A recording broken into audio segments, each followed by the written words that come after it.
ko kamataan ngau to ko apa sih ada sih kok ya dia ko yang ini pokawa mutua ko pak ko yang sih talamai ko mana bahaya dia sih ko kamataan ngau to ko mana bahaya dia sih ko kamataan ngau to dia buatai ke historia Solomon ke kita anu apa Solomon ke ko potong ko tahai o asih forfora lo expression ko dah bagi tahaya imu eta tahu Solomon bagi itu kata amu orang itu ya foto kon ko Solomon ko ta anu ko itu palo ya o ta anu Solomon itu foto kau kai go ya ka tama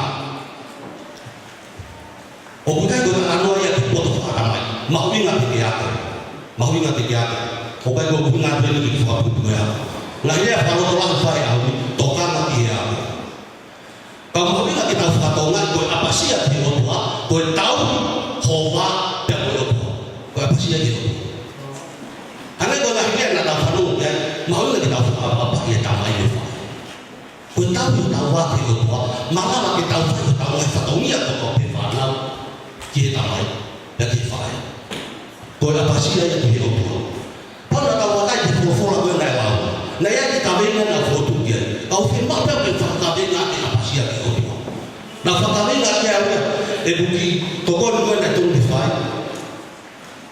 ko toto ko mahu pagi apa di itu area ko toto monia apa kita wakai di tanah aku ya Solomon ai na lau ko tanah aku ya Solomon na tanah fa Solomon di ko itu mana tu ko tu ya tahu yang kita ya na ya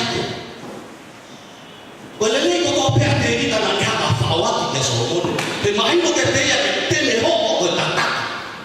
dia fano ke tano ale sia fu lo na ha fano fu a he otua na iki pio ne ala na fa fi la lo to ma ko ya ini no fu ko ke fa ya fi la ta mai na vision ya Solomon ko vision ne ta mai na yo fa Solomon ta ko ni misi ya vision ko Solomon ta ne otua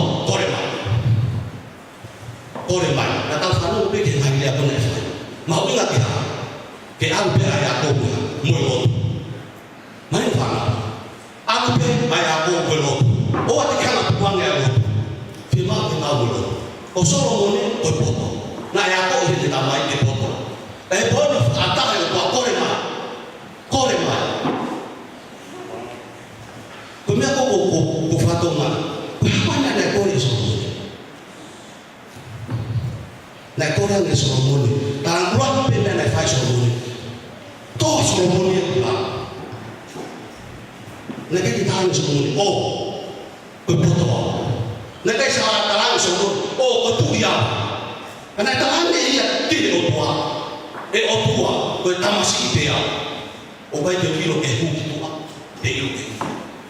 semuanya ke Solomon na ya ko ya kita maka yang dihubungan mo ya Solomon na imoi obune ha mai de do la moi apa sih dia ta ini ke fai de to paro ya pe fa ta venga apa sih dia to hen an fai ya to man an o pu tai de fa no fa ya Solomon ini wanga ta ini ko tu he pu ya sih ta fa no na tu ya Solomon itu ya sih ta bila tu ya fu fa tai ni na ke ni ta ngene na ustin dia tamai na usia aku ya tamai mau nggak pergi ke tokang ko ya aku mau nggak di file kayak aku dulu aku boleh nggak tahu dulu ya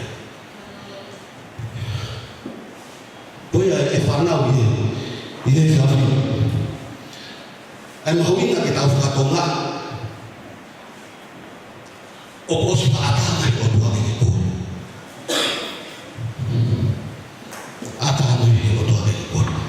fatonga yang ekor ya Solomon na kore Solomon ya o pai fai na kore pagi mo fatonga ka le lawa ekor ko na fai Solomon kore pe Solomon ya haloto tokana ke fakamau ya dia katai moha ke ne ilo ai le ko punya pe ko ya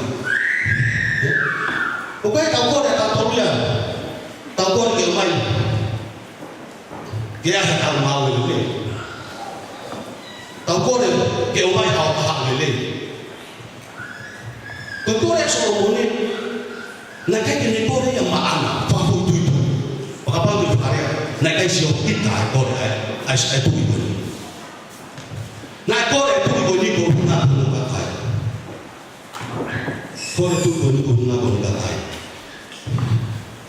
Pa tu fa to ngai na wa fa. Ma ko le si tu. Tamai na le ia ai o tu. E na le ia si ko. I de me na kore ko ia so ko ni. Tau le ki o tu. Tau le ki o tu. Ma winga ke ki fa ko ko ha ko le fa ni o tu. Na ko ke si o ki ta ko le. Ke si o pe ko ki te ko. Kadang-kadang aku yang kau mahu ni, anggo biar kau nak kafan dia.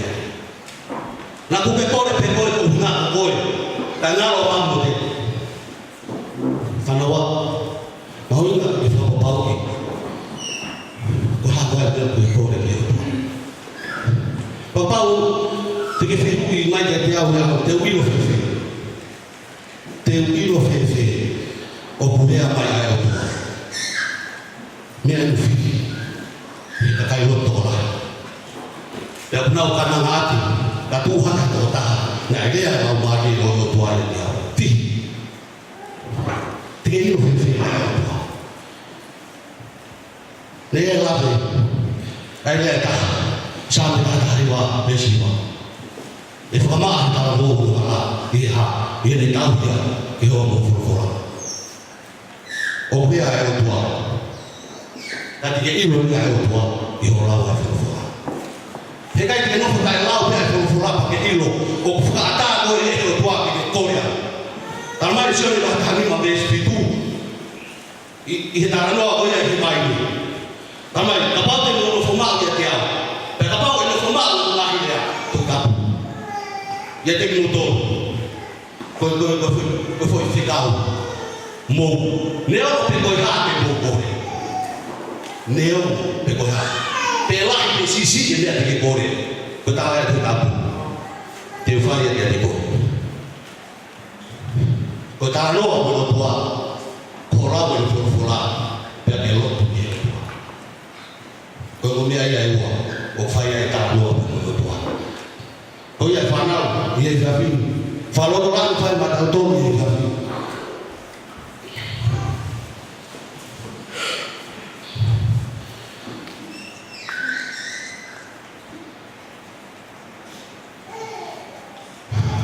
mau yang kita fatwa tahu faedah yang fanawat aku malu dalam menuat detail waktu tua aku bawa iwan tu yang ifenga aku fai kakek lo yang aku Quran dia aku pemulot apa sih yang dia buat begoya kamu ang oi poto molino fanau fatawan pagulaw mai oi kini tokon mai fakat to tanga fikau oi ahu ni kian motor fenga ko to pe mo fai mawi na pe ke mo fa pau te faro dola ya to pe a resi te talano a ke fa pi ni la mawi na ke ma wa mama o si parasi que fono mo ya fare ako que tau tu mo ya fare ako que falla que ho ako eu ia te goia mama ko kalasi sami tata hiwa vesiwa e fama ala o halaya ini tau ya ke ho mo fora mau ina que tau de fora mau ina que fala wa fora que to ko ni te goia fenga ko te fai tento ko ni te goia falo do lahi ko que tu ya ki maro hi wa ko fai i tau ko ni o te que to sio ki ta fa ko fa que tu ya pe ke ki e fonga fenga ko mo fai ta ko ni kawan ni ko la mari o yo pa ni fa ka ka ai folofola e mo ki popo no no ko fai e fa ko ni